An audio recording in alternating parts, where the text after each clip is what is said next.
Donald Trump convoque la première réunion du Conseil de la paix. Elle est annoncée pour le 19 février. À Washington, le président roumain Nico Jordan, qui fait partie des personnes invitées, a annoncé la nouvelle, mais il a précisé qu'il n'avait pas encore pris de décision quant à sa participation. Selon le média RFI, certains pays se sont déjà portés volontaires pour participer à la réunion. En particulier, le président argentin Javier Milei et le premier ministre hongrois Viktor Orbán prévoient d'y assister.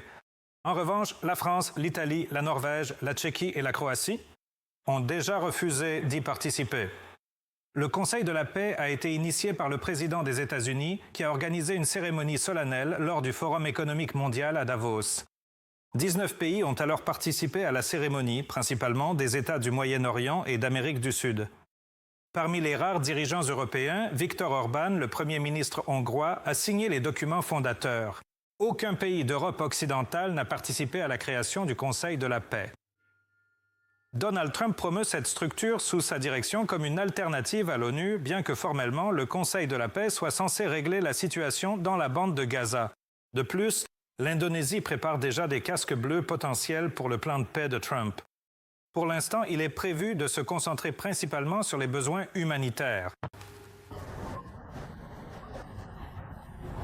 Il pourrait s'agir d'une seule brigade, peut-être de 5 à 8 000 personnes, mais tout cela en est encore au stade des négociations. Rien n'est définitif.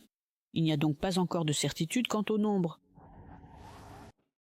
L'adhésion partielle de l'Ukraine en 2027 est envisagée par l'UE. À Bruxelles, on a commencé à discuter d'un plan selon lequel Kiev pourrait obtenir un siège dans l'Union sans avoir accompli toutes les réformes, écrit la publication. Politico. Ce scénario vient tout juste d'être élaboré. Le mécanisme pourrait comporter 5 étapes, mais pour sa mise en œuvre, les responsables européens devront réécrire leurs règles et contourner le droit de veto. Budapest.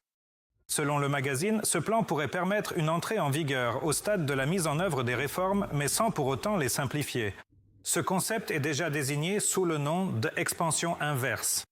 Mais c'est justement Viktor Orbán qui s'y oppose, lui qui met des bâtons dans les roues de Kiev à chaque étape de l'intégration. C'est pourquoi, en ce moment, les commissaires doivent donner à l'Ukraine des recommandations informelles concernant les clusters de négociation, car pour leur approbation officielle, il faut l'accord de tous les 27 pays membres. Kiev considère l'adhésion à l'UE comme l'une des garanties de sécurité et l'adhésion est également inscrite. Dans le plan de paix, Volodymyr Zelensky demande à ses partenaires de fixer une date précise d'adhésion, ajoutant que d'ici 2027, l'Ukraine sera prête sur le plan technique.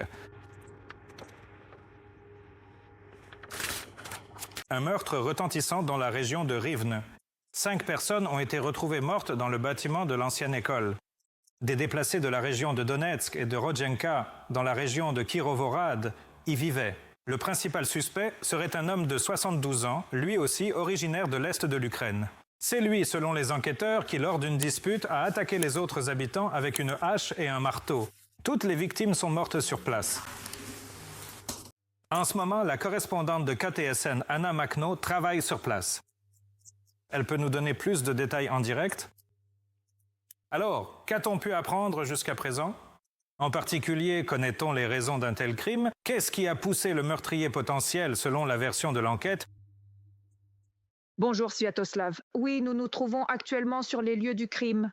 Il s'agit du bâtiment de l'ancienne école du village de Sudobichi. Des experts criminels et des enquêteurs travaillent encore à l'intérieur. Et tout autour, la zone est délimitée par un ruban. Tout s'est passé vers 4 heures du matin. C'est une assistante sociale qui a prévenu la police, disant qu'elle entendait des cris dans le couloir. Alors arrivée sur les lieux, la police de patrouille a découvert les corps de 5 personnes présentant des blessures corporelles évidentes. Sur le lieu, un homme de 72 ans a été arrêté. Les enquêteurs disent qu'un conflit a éclaté entre lui et d'autres habitants de l'endroit qui s'est transformé en bagarre. L'homme a saisi une hachette et un marteau puis s'est mis à attaquer. Les victimes, âgées de 56 à 81 ans, étaient des personnes déplacées de la région de Donetsk et une native de la région de Kirovorad. Ces citoyens vivaient ici, 6 personnes, depuis octobre. En 2025, et une femme est arrivée plus tard. Donc au total, ils étaient 7. Quant à leurs conditions de vie, elles étaient assurées à un niveau élevé. Le chef de la communauté dit qu'on les aidait avec de la nourriture, du bois de chauffage et des appareils électroménagers. Un autre homme n'était pas présent lors du crime. Nous avons appris qu'il est actuellement en traitement. Les habitants locaux disent que c'est un crime horrible. Ici, à Holom Shin, on n'a jamais entendu parler de disputes ou de gens qui buvaient. Je suis venu à plusieurs reprises pour les contrôler. Je peux également dire qu'aucune plainte n'est venue de la population. Aucune plainte de leur part. Personne ne s'est adressé à moi. En principe, je ne peux pas dire qu'il y ait eu des situations conflictuelles ici. Les dames, en apparence, étaient jolies, calmes, allaient souvent au magasin, saluaient les gens en chemin, très aimables. Quant à ce qui a pu se passer là-bas, je ne sais pas. Je ne sais qu'à propos de... Concernant le suspect, il était à l'église tous les dimanches. Pourquoi ce crime horrible s'est-il produit? Les enquêteurs sont encore en train de clarifier la situation et de mener des entretiens.